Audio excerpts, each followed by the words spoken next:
देख रहे हैं अंत तक 24/7 खबर सबसे हटके।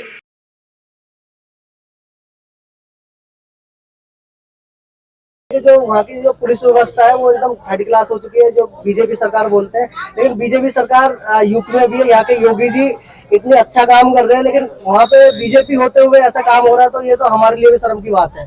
तो श्री राम, श्री राम, श्री राम। नमस्कार, मैं हूं मुकेश कुमार और आप देख रहे हैं अंत तक 24/7। दोस्तों, मणिपुर की हिंसा क्या कहती है, वहां की जनता क्यों पलायन करने को तैयार है, वहां का लैंड ऑर्डर इतनी देर से क्यों जागा, केंद्र तक बात क्यों आई, इन सब बातों के लिए कुछ हमारे पास जानकारी जैसे ही हमें दिखाई है। तो इसी एक कड़ी में संजीव जी हमारे साथ, जो कि निगम पार्षद भी हैं।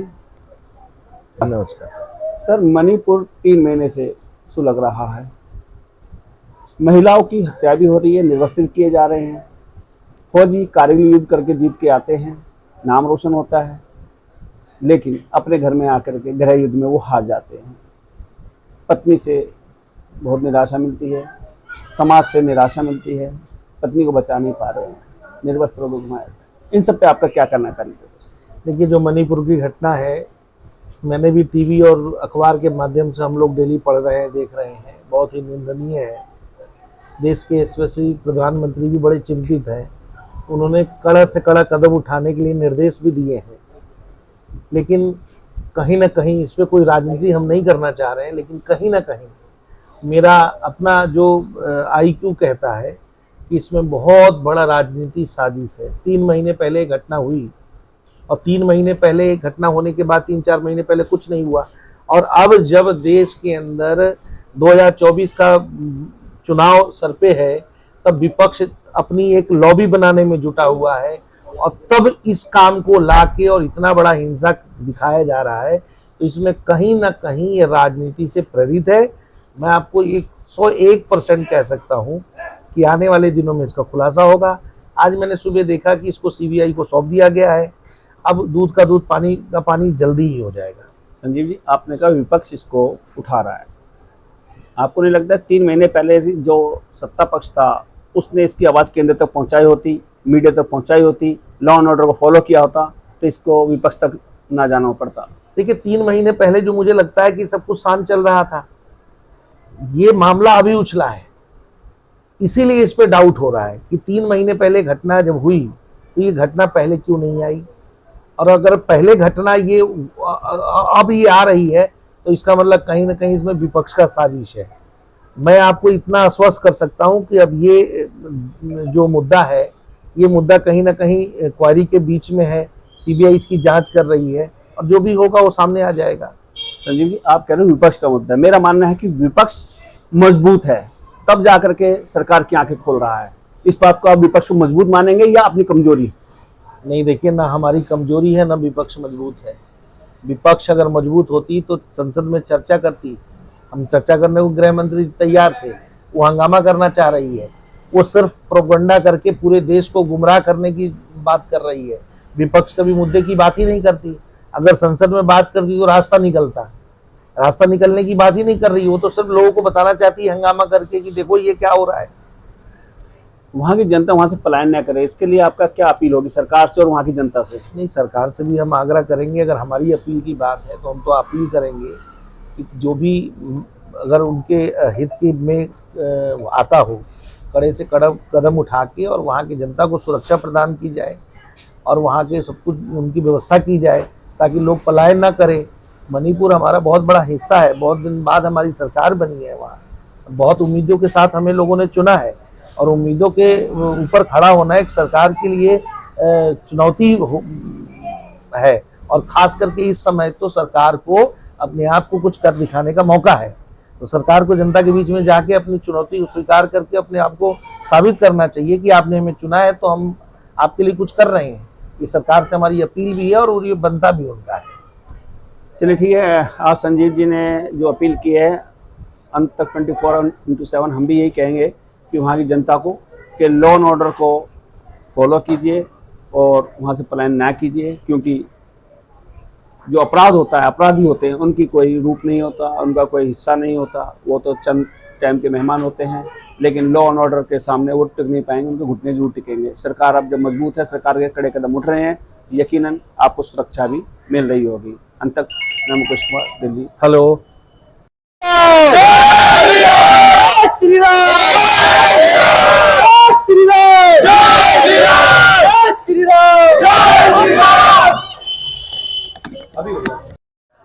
नमस्कार, मैं हूं मुकेश कुमार, आप देख रहे हैं अंतर 24/7। दोस्तों, मैं इस समय मौजूद हूं गाजियाबाद के खुड़ा जिले के अंदर।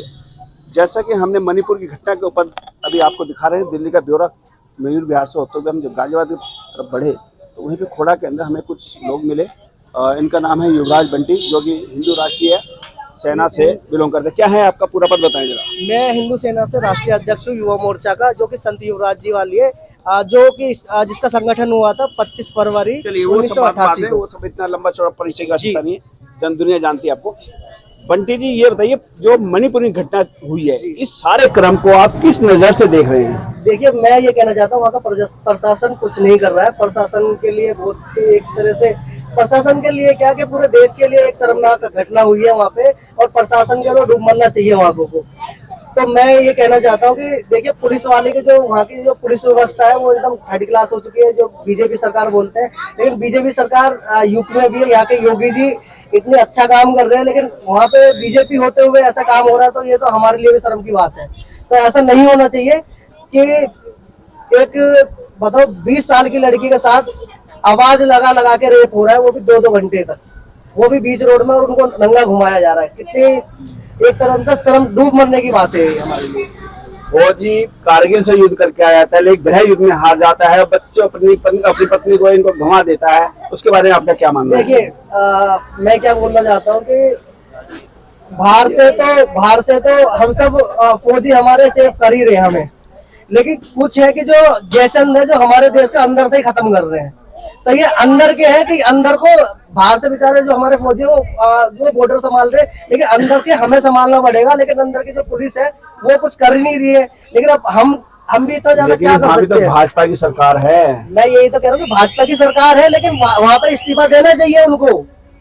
जो सीएम है उनको इस्तीफा देना चाहिए। इस्तीफा से काम हो जाए। लॉ एंड ऑर्डर क्यों नहीं मजबूत होता? Law and order Yogi ji को भेजो ना, 2 दिन के लिए योगी जी को भेज दो बस। अकेले योगी जी से? योगी जी सवाल योगी जी की तरह क्यों नहीं बनाते? अब एक बात बताइए, योगी जी जो कर रहे हैं वो दूसरों को सीखना चाहिए ना।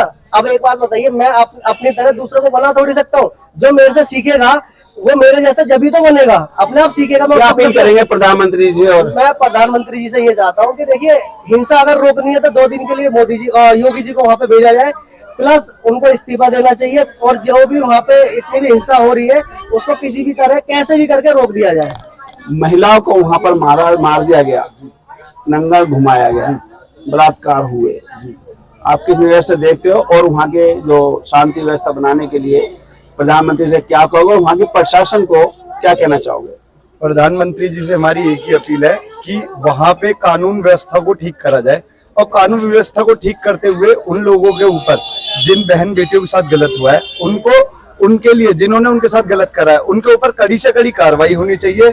अरेस्ट तो हो गए, कैसे कड़ी भाई? नहीं, कार्रवाई उनके ऊपर आप ये चीज देखिए कि सिर्फ अरेस्ट होने से कार्रवाई सिर्फ काम थोड़ी चलेगा। फास्ट ट्रैक कोर्ट चाहते हैं, और जिस तरीके से वहां पे उन लोगों ने वो करा है उसके लिए सिर्फ एक ही सजा होती है, मौत। और मौत का मतलब है फांसी। बीच में न्यायालय का काम है। मैं ये कहना चाहता हूँ, देखिए, फांसी दी जाए ना, तो जैसे उन्होंने घुमाया है ना पब्लिक में, तो पब्लिक के सामने फांसी होनी चाहिए। जी, क्या मानोगे आप? मेरा कहना ये है कि यही नहीं है कि हर कार्य सरकार करेगी।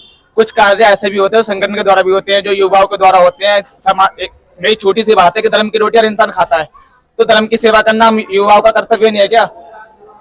हम कुछ कार्य नहीं कर सकते क्या उस जगह? ऐसे जो कार्य होगा उस समय कुछ संगठन भी है, संगठन को भी ये कार्य करना चाहिए था। अगर उन लोगों ने ये कार्य किया एट ए टाइम, अगर लॉ एंड ऑर्डर मजबूत होता उस समय, गृह मंत्री वहाँ के कुछ काम कर रहे होते अगर ईमानदारी से, तो क्या ये घटना को अंजाम दिया जाता? नहीं। पुलिस के सामने सारी घटना घटी है, तो अगर लॉ एंड ऑर्डर एकदम सख्त होता तो ये कार्य नहीं हो सकता था। जो मौके पे जो पुलिस वाले मौके पर थे जिन्होंने कार्रवाई नहीं, उनके लिए क्या कहना चाहोगे सरकार से? उनको बर्खास्त करना चाहिए, उनको भी दंड मिलना चाहिए, प्लस उनको एक तरह से कुछ साल की या कुछ साल की उनको सजा होनी चाहिए। या खाली सस्पेंड करना कोई एक तरह से उनके लिए कोई दंड नहीं है, उन्हें कम से कम जो लोग पलायन कर रहे हैं, आप लोग कोई बताना चाहेंगे, जो लोग वहाँ से पलायन कर रहे हैं उनको कैसे रोका जाए वहाँ से? सर, जो हरकतें वहां पे हुई है, एक तो इतनी शर्मिंदगी महसूस हो रही है कि यहाँ इतनी दूर खड़े होकर हम सिर्फ बातें कर रहे हैं। हम सिर्फ इतना चाहते हैं कि जो चीज हुई है वो प्रॉपर तरीके से, इस तरीके से, एक तो पता सर, एक ना अंदर से होता है कि हम हिंदुस्तान में रह रहे हैं, नारी हमारे लिए सर्वप्रथम है नहीं है। उनके साथ में क्या हो रहा है, आप सबने देखा न्यूज वगैरह, हम तो बोला भी नहीं जा रहा उस चीज के, तो हमने मानसिकता में इस तरीके से हो गया है।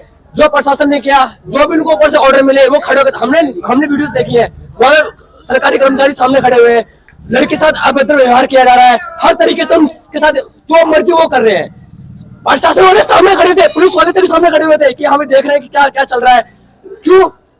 किसी ने हाथ तो बांध रखे होंगे, या तो ये उन्हीं कम्युनिटी के लोग हैं, म्यांमार, रोमनी, चाइना, वहां के लोग आगे बसाए जा रहे हैं पहाड़ी इलाकों में। क्यों? जो इंसान हमारे हिंदुस्तान के लिए कर रहा है, वहां पे लोगों बसाए जा रहे बाहर आके, अपनी जनसंख्या बढ़ा रहे। क्यों? सारा खेल राजनीति, इसमें कुछ भी नहीं है। ये राजनीति कौन कर रहा है? राजनीति जो राज सत्ता में बैठे हुए हैं, और अगर चलो ठीक है, हमने मान लिया अब हम सत्ता में, तो दूसरे भी जो है हमारे हिंदुस्तान में हो क्या रहा है, स्टार्टिंग यही चीजें हो रही है। तुम अच्छा काम कर रहे हो, तुम्हें गिराने के लिए हम खड़े हुए हैं, हम गिराएंगे तुम्हें, यही चीज होती है। चलिए, लोगों का मानना है सत्ता में जो बैठे हैं या विपक्ष में जो भी है, कम से कम जनता के प्रति सर एक चीज अच्छा रुख अपनाए, चाहे सत्ता हो में चाहे विपक्ष में हो, क्योंकि राजनेता और नेता जनता ही बनाती है, अपने आप नहीं बन सकते वो। अगर वहां से प्लान नहीं रुका तो आज विपक्ष की तो गिनती नहीं है, लेकिन सत्ता भी हाथ ना दो बैठे। क्यों, क्या कहना है?